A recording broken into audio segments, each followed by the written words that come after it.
international. Il suffit simplement de reprendre ce point-là pour expliquer beaucoup de choses. Donc je pense que les autres éléments peuvent jouer à l'unisson avec cet aspect-là, mais je pense que l'aspect le plus important, c'est l'éventuelle indépendance des États-Unis au niveau énergétique, grâce à la nouvelle technique dans l'exploitation. Voilà, exactement. Bien, est-ce que peut-être les pays producteurs de pétrole souhaitant que cette ferme d'extraction d'hydrocarbures qui est le schiste, soit beaucoup plus cher que le pétrole carrément importé. Et donc, ne susciterait pas beaucoup d'investissements. C'est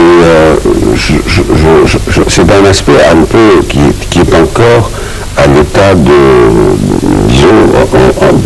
le pétrole à $50 et le gaz de schiste coûte beaucoup plus cher. Mais je parle de la menace. C'est la menace qui déjà fait baisser le prix.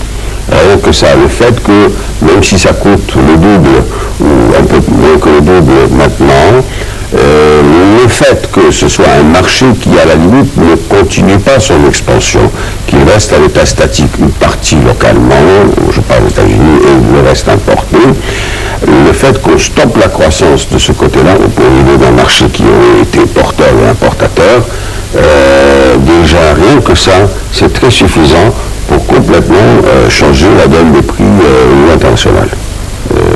Est-ce que vous pensez que ces prix poursuivront leur baisse ou alors ils se sont arrêtés aux environs de $50, $50-$60 pour l'instant. Et c'est là qu'ils vont rester pour l'instant stabilisés. Il ne faut pas oublier qu'on a connu des temps où c'était à $11 et à $6. Enfin, c'est-à-dire que nous avons oublié ces temps-là, mais pendant des décennies, le pétrole avait des prix qui étaient très nettement inférieurs aux $50. Donc je pense qu'il y a de la marge de manœuvre, et en plus si le stock augmente, il est évident, le stock, sous quelques techniques sont utilisées, le stock augmentant, c'est un fait que ça va jouer. Ce n'est pas un phénomène artificiel, c'est au contraire une conséquence purement économique d'offre et de demande. Voilà. Est-ce que, M. Anzam, vous pensez que cette baisse des prix du pétrole favorisera une baisse de l'inflation internationale ou que, bon, comme on dit en France, quand les gens disent quand le pétrole baisse, il n'y a pas de baisse à la pompe, quand il hausse, on paye plus cher son essence? C'est vrai, mais le fait que les puissances comme les États-Unis ou l'Europe reprennent du poil de la bête, ça va aider l'économie mondiale. Parce qu'il y a eu une déflation dans ces pays, en Europe et en Amérique du Nord, terrible. Aujourd'hui, l'Amérique reprend de l'élan. Et c'est ça qui va donner justement une possibilité sur le plan économique mondial de dépasser cette déflation à travers le monde. Je me permets d'ajouter quelque chose. Je trouve que c'est beaucoup moins facile de faire à l'époque où on avait des blocs, comme vous le mentionniez ici plus tôt, il était plus facile de faire des diagnostics. Aujourd'hui, nous avons des pays comme l'Inde, comme le Brésil, qui sont des pays extrêmement à population importante, avec des économies qui deviennent extrêmement performantes. Donc nous n'avons plus un seul pôle qui peut amener ou ramener l'état de croissance dans un pays ou dans une région, etc. C'est un peu plus réparti. Et ça revient aussi à cet aspect de la mondialisation. Nous avons des puissances aujourd'hui potentiellement importantes, indépendamment des États-Unis. La Chine, l'Inde, le Brésil, l'Europe. Et j'en cite d'autres, il y en a d'autres. Ça, je vais considérer ça comme le niveau A. Ensuite, si vous prenez le niveau B, vous avez des pays au niveau B qui sont extrêmement performants évidemment. Donc, les États-Unis, ça représente un marché de quoi? 400 millions d'habitants? 320, 400 pour faire plaisir à tout le monde. Qu'est-ce que représente 400 à côté de l'Inde, à côté de la Chine, à côté de l'Europe, à côté de... etc. etc. Donc, il faut quand même remettre les perspectives de marché par rapport aux acteurs qui qui étaient des pays du tiers-monde, qui étaient des pays sous-développés, etc., et qui, au bout de 30 ans, ont atteint des niveaux de croissance plus élevés, d'ailleurs que les puissances traditionnelles occidentales, et qui sont arrivés à avoir des économies et des industries compétentes, efficaces et exportatrices. La donne a changé. La donne a changé. Donc il y a des domaines d'excellence le Brésil est tout à fait compétent au niveau aéronautique, par exemple. Très, très compétent. C'est un acteur avec lequel il faut compter. Ce n'est pas seulement Airbus et Boeing. Donc, on a Embraer, c'est extraordinaire. Donc, je veux dire, il y a 30 ans, ce n'était pas mentionnable, une chose pareille. Donc, même les acteurs de pays dits du tiers-monde ne sont plus des pays du tiers-monde. Même s'ils ont des écarts de pauvreté ou de niveau, mais ils ont quand même des aspects de marché, des aspects de technologie et de capacité exportatrice. Partagé. Tout à fait. Quels sont les autres sujets à l'ordre du jour du Forum de Davos? La relance de l'économie par rapport à l'Égypte. Par rapport à l'Égypte ou par rapport au monde? Par rapport au monde.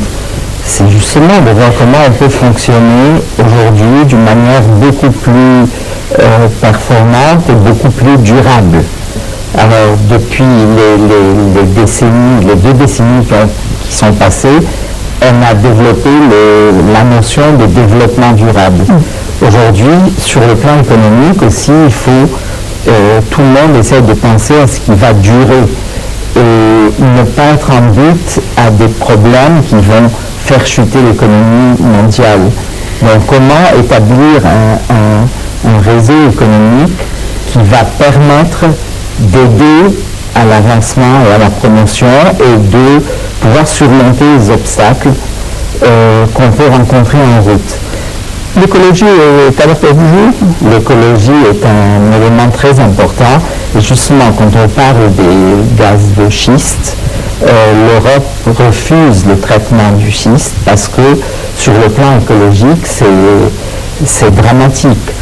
Au Canada, ça soulève des tempêtes contre l'État qui développe le gaz de schiste. Et la population qui refuse parce que ça a une incidence sur l'écologie assez nocive. Donc, mais comme disait M. Macquart tout à l'heure, c'est un projet qui est en recherche. Donc, on va peut-être trouver un moyen de veiller à ne pas détruire l'écologie en développant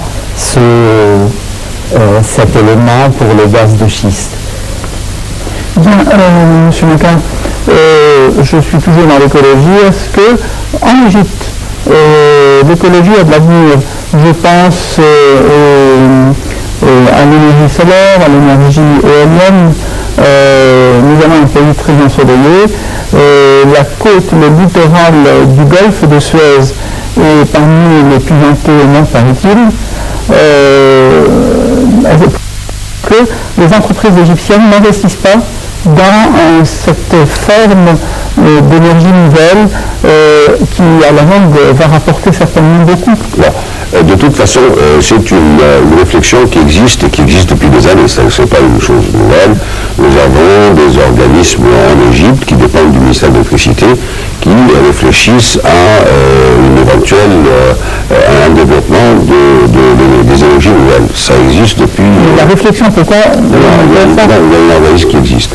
Et cet organisme a pour but justement de gérer, il y a des stations d'éoliennes du côté de Za'afarana par exemple, qui sont une des plus performantes. Tu alimente d'ailleurs la mer Rouge, Et c'est effectivement un des coins les plus venteux, comme vous l'avez dit, un des coins les plus venteux de la planète. Ensuite, nous avons du soleil pour à peu près 360 jours de l'année. On a peut-être une petite semaine où il y a des petits manques, mais le problème, c'est que il y a deux choses. Le premier, c'est que les coûts sont très élevés. Deuxièmement, pour l'instant. Oui. Et deuxièmement, les techniques évoluent très rapidement. C'est-à-dire que quand vous faites une station électrique à l'énergie solaire, au bout de 3 ans, tout ce que vous avez est périmé et donc vous devez remplacer par le nouveau. Donc il y a encore une recherche et on n'est pas arrivé à alors, il faut une décision politique extrêmement puissante pour dire je décide de faire le barrage, donc je décide de faire X% de l'électricité avec les énergies renouvelables. Quel que soit le coût, à court terme, évidemment, tout ça c'est appris à court terme, parce que à long terme, quel que soit l'investissement, il sera amorti. Bon, ça, mais ce sont des décisions difficiles à prendre et la technique n'aide pas beaucoup. C'est-à-dire qu'il y a encore des ajustements à faire pour que l'on puisse vraiment remplacer le solaire par l'inverse, le traditionnel par le solaire. Indépendamment du fait qu'on ait des ressources de soleil tout à fait importantes. Mais ceci dit, le but c'est l'Égypte doit arriver à ce que 20% de son énergie soit à base d'énergie renouvelable. Et sur le plan écologique aussi, il y a le Nil. Or, ces jours-ci, il y a une mobilisation de pratiquement tous les ministères en opposition pour sauver le Nil. Et sauver le Nil sauver le Nil de la pollution, de la dégradation de ces Parce qu'il y a aussi sauver le Nil du barrage éthiopien. Oui, ça c'est une autre affaire. Mais actuellement, nous sommes en train de dégrader notre Nil. Nous jetons beaucoup de déchets dedans. Et alors, ce qui est amusant, c'est que parallèlement à ça, il y a des égyptologues qui veulent rétablir ce que les anciens Égyptiens appelaient la fête du Nil, qui était le nouvel an de l'année pharaonique, et qu'on appelait le Nayrouz. C'est le 11 septembre. Le 11 septembre. Et à ce moment-là, et puis c'était au moment où la crue se développait. Alors, les anciens Égyptiens vénéraient le Nil. Les égyptologues voudraient relancer. Les anciens Égyptiens, permettez-moi de vous interrompre, ils disaient aussi, je crois que dans le livre des morts, ils posaient la question, est-ce que tu as pollué l'eau du Nil ou tu ne l'as pas pollué, etc. Parmi tous les péchés qu'on pouvait faire. Le respect du Nil, parce que c'est la source de vie. Alors aujourd'hui, c'est trop facile. On est en train de créer des villes nouvelles dans le désert et on fait des golfs, des terrains de golf. Donc ça a révolté les Éthiopiens. Tout à fait. On est en train de gaspiller l'eau pour faire des gazons alors qu'on va manquer d'eau. Ça, c'est d'une part. Mais d'autre part, cette idée dans l'éducation des enfants d'apprendre à respecter l'eau du Nil, à la vénérer comme les anciens Égyptiens, ça, c'est un élément très important pour l'écologie en Égypte. Et que la mobilisation de plus d'une trentaine de ministères travaillent ensemble pour ça, ça donne une note d'espoir. Et bien, sur cette note d'espoir, justement, nous parvenons au terme de cette édition. Merci beaucoup, M. Mounir Azam, vous êtes journaliste. Merci également, M. Mounir Makar, vous êtes économiste et homme d'affaires, je présume. Merci à vous toutes et tous. Je vous souhaite de passer un excellent week-end et à dimanche prochain pour une nouvelle édition de ce même programme, mais avec une nouvelle équipe. À bientôt.